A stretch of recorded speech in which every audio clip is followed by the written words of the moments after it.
안녕하세요, 여러분. 바로 본론으로 들어가 볼까요? 오늘 우리가 살펴볼 내용은요. 마태복음 22장에 나오는 아주 유명한 비유에 대한 심층 분석 자료입니다. 흔히들 알고 계시지만 사실 그 진짜 의미는 꽤 오해받고 있는 구절이기도 하죠. 이 자료는 단순히 성경 텍스트를 쭉 읽어 내려가는 게 아니고요. 그 안에 숨겨진 진짜 메시지를 아주 날카롭게 짚어내고 있습니다. 자, 잔치의 문이 열렸습니다. 이 흥미로운 분석 속으로 함께 들어가 보시죠. 자, 이 유명한 문구부터 짚고 넘어가 보죠. 청함을 받은 자는 많되 택함을 입은 자는 적으니라. 아마 교회 다니시는 분들이라면 수백 번은 들어보셨을 텐데요. 이게 바로 오늘 우리가 해독할 핵심 미스터리입니다. 그러니까 잔치에 단순히 초대를 받은 것하고 최종적으로 선택을 받은 것, 이 둘 사이에는 정말 어마어마한 간극이 있다는 건데요. 과연 그 결정적인 차이가 뭔지 이 강연자의 독특한 논리를 한번 따라가 보겠습니다. 첫 번째 파트, 예수님의 마지막 일주일입니다. 강연자는 여기서 아주 흥미로운 시각을 제시하는데요. 이 비유가 등장하는 타이밍, 즉 예수님의 생애 마지막 일주일인 고난 주간을요. 창세기에 나오는 천지창조 7일이랑 쫙 병행해서 구조적으로 분석을 하더라고요.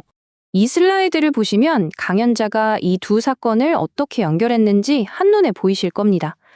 화자의 해석에 따르면 예수님이 영적 혼돈에 빠진 세상을 다시 창조하듯 회복시키려 하셨다는 거예요.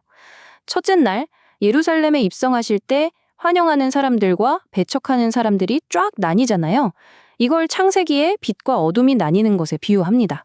그리고 둘째 날엔 성전을 엎으시면서 만민이 기도할 공간, 즉 영적인 궁창을 만드시고요. 셋째 날에는 종교 지도자들과 치열하게 논쟁하면서 새로운 영적 질서를 세워가는 과정을 보여준다는 거죠. 그런데 여기서 상황이 확 바뀝니다. 자료를 보면 예수님이 앞서 두 아들의 비유나 포도원 농부의 비유 같은 이 땅의 이야기들을 연달아 던지셨어요. 하지만 종교 지도자들의 굳은 마음은 꿈쩍도 하지 않았죠. 오히려 마음이 더 팍팍해졌습니다. 그래서 결국 예수님은 시선을 하늘로 돌리십니다. 땅의 비유가 안 통하니까 차원이 완전히 다른 아주 강력하고 경고성 짙은 하늘의 비유를 꺼내들면서 갈등의 수위를 최고조로 끌어올리시는 거죠. 자, 두 번째 파트, 거절당한 천국 혼인잔치입니다. 이제 본격적으로 하늘의 임금이 자기 아들을 위해 역사상 가장 어마어마한 잔치를 여는 스토리로 들어갑니다. 이 이야기가 보여주는 충격적인 반전을 한번 보시죠.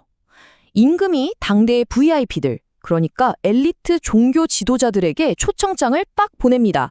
그런데 어떡하죠? 다들 자기 밭으로 가고 사업하러 가버리면서 이 엄청난 초대를 그냥 무시해버립니다. 심지어 초청장 전하러 온 종들을 모욕하고 죽이기까지 해요. 와, 정말 말도 안 되는 상황이죠?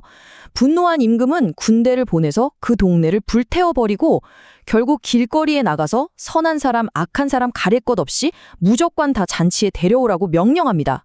한마디로 가장 특권을 누리던 사람들이 가장 영광스러운 초대를 아주 폭력적으로 걷어차버린 겁니다. 이 대목에서 강연자는 아주 극명한 우선순위의 차이를 짚어냅니다. 사실 처음에 초대받았던 그 VIP들이 게으른 사람들이 아니었어요. 자기 사업이나 일에는 진짜 열정적이었거든요. 문제는 그 열정이 철저하게 이 땅의 왕국, 그러니까 세상적인 성공에만 딱 꽂혀 있었다는 겁니다. 강연자의 분석에 따르면 이 사람들은 하늘 임금의 기쁨과는 완전히 동떨어져 있었고 영원한 잔치보다 당장 내 눈앞의 이익을 우선시하는 심각한 영적 무감각 상태였다고 예리하게 지적하고 있습니다. 자, 세 번째 파트는 예복을 입지 않은 사람입니다. 이야기의 무대는 이제 길거리에서 데려온 수많은 사람들로 바글바글한 아주 화려한 잔치 연회장으로 바뀝니다. 다들 해피엔딩을 기대하는 바로 이 순간, 여기서 아주 쫄깃한 반전이 등장하죠. 임금이 쫙 손님들을 둘러보다가 갑자기 딱 멈춰 섭니다. 그리고 잔치 분위기에 갑자기 찬물을 끼얹는 이런 질문을 던집니다. 친구요, 어찌하여 예복을 입지 않고 여기 들어왔느냐? 여러분 상상해보세요. 여러분이 잔치에서 한참 즐겁게 밥 먹고 있는데 왕이 다가와서 직접 이렇게 묻는다면 어떠시겠어요? 이 긴장감 팽팽한 장면은요, 우리가 단순히 물리적으로 자치 장소에 들어왔다고 해서 끝난 게 아니라는 걸 아주 묵직하게 경고해줍니다. 이 분석 자료에서 정말 흥미롭게 파고드는 부분이 바로 이 남자의 반응이에요.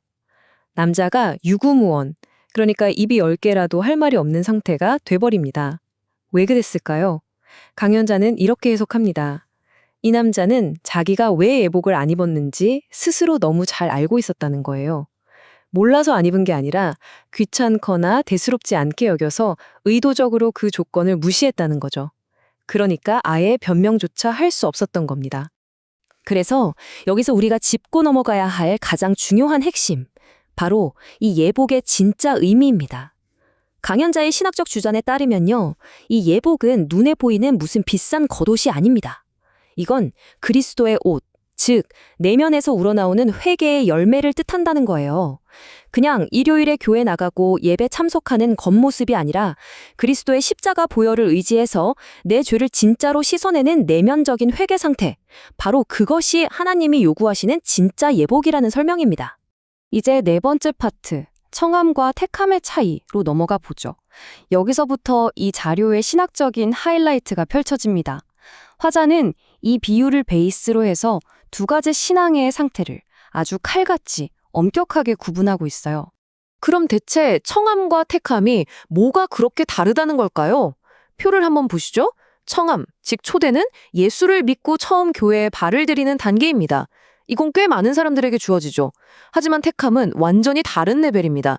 이건 한 번 결단하고 끝! 이게 아니라요. 매일매일 자기 십자가를 지고 뼈를 깎는 회개를 하면서 끝까지 버텨내는 과정입니다. 그래서 오직 소수만이 성취한다는 거죠. 단순히 교회 문턱을 넘는 것과 최종적으로 선택받는 것은 하늘과 땅 차이라는 아주 엄중한 해석을 내놓고 있습니다. 강연자는 이 차이를 두 그룹의 태도를 통해 극명하게 대조해서 보여주는데요. 유대 종교 지도자들로 대변되는 첫 번째 그룹은 우린 핏줄도 좋고 율법도 잘 지켜 하는 특권의식에 꽉 차서 회개를 거부했습니다. 반면에 길거리에서 갑자기 초청받은 이방인이나 죄인들은 어땠을까요? 자격도 없는 자신들을 불러준 것에 너무 감격해서 즉각적으로 자기 죄를 회개하고 그리스도의 은혜를 꽉 붙잡았다는 겁니다. 결국 이 감사와 회개가 예복을 입었느냐 안 입었느냐를 결정지었다는 거죠. 그래서 화자는 단호하게 말합니다. 예수를 한 번 믿었다고 그게 결승선이 아니다라고요. 진정으로 택함을 받으려면 끊임없이 내 옛 자아를 죽이고 날마다 내 십자가를 져야 하고요. 결국 회개를 통해 성령의 열매를 맺어야 한다고 강조합니다. 진짜 선택받은 자가 되려면 그만큼 치열하고 지속적인 영적 유지보수가 필요하다는 게 이 분석의 핵심 시각입니다. 자, 어느덧 마지막 5번째 파트, 끝까지 남는 자입니다. 강연자는 지금까지의 이 무거운 신학적 메시지를 본인이 직접 쓴 한 편의 시를 통해 우리 현실의 삶으로 확 끌어당겨 옵니다. 여기서 화자가 이렇게 묻습니다. 나는 잔치 자리에 있었지만 예복이 없는 그 사람, 혹시 그 사람은 아닙니까? 와, 수천 년 전 성경책 속에 있던 이야기가 갑자기 화면을 뚫고 나와서 지금 내 가슴팍에 확 꽂히는 느낌 안 드시나요? 겉모습만 그럴싸한 신앙인인 척하고 정작 속으로는 회개 한번 제대로 안 하는 내 모습은 아닌지 진짜 뼈를 때리는 강력한 질문입니다. 시는 또 이렇게 이어지는데요. 주님, 잎사귀가 아니라 회개의 열매로 성령의 열매를 맺게 하소서. 겉보기에만 화려하고 무성한 그런 종교적인 잎사귀들 있잖아요. 그런 껍데기 신앙에 머물지 않고 진정한 회개를 통해서 내면 깊은 곳에서부터 맺혀지는 진짜 열매를 맺게 해달라는 아주 간절한 호소가 담겨 있습니다. 그리고 바로 이 마지막 구절이 오늘 우리가 파헤쳐본 이 자료의 최종 메시지를 완벽하게 요약해줍니다. 어린 양 피의 옷을 빨아 끝까지 남는 사람이 되게 하소서. 운 좋게 처음에 초대받았다는 사실 하나에 평생 안주하는 게 아니라요. 매일매일 은혜로 내 옷을 깨끗이 빨면서 영적으로 바짝 깨어있겠다. 그래서 마침내 끝까지 살아남는 자가 되겠다는 아주 비장한 결론이죠. 여러분, 오늘 살펴본 이 깊이 있는 분석은 결국 우리 모두에게 절대 피할 수 없는 질문을 하나 던지고 있습니다. 천국 잔치의 초청장은 이미 우리 모두에게 발송이 됐고요. 어쩌면 우리는 지금 이미 그 화려한 잔치 테이블에 앉아 있는 상태일지도 모릅니다. 그런데 여러분은 그 자리에 끝까지 남기 위해 반드시 필요한 그 내면의 예복을 지금 진짜로 입고 계신가요? 단순히 자리를 채우는 것과 영적으로 완전히 변화하는 것의 그 무서운 차이를 날카롭게 짚어낸 오늘의 분석은 여기까지입니다. 과연 여러분은 어떤 상태이신지 그 답은 이제 여러분 각자의 몫으로 남겨두겠습니다.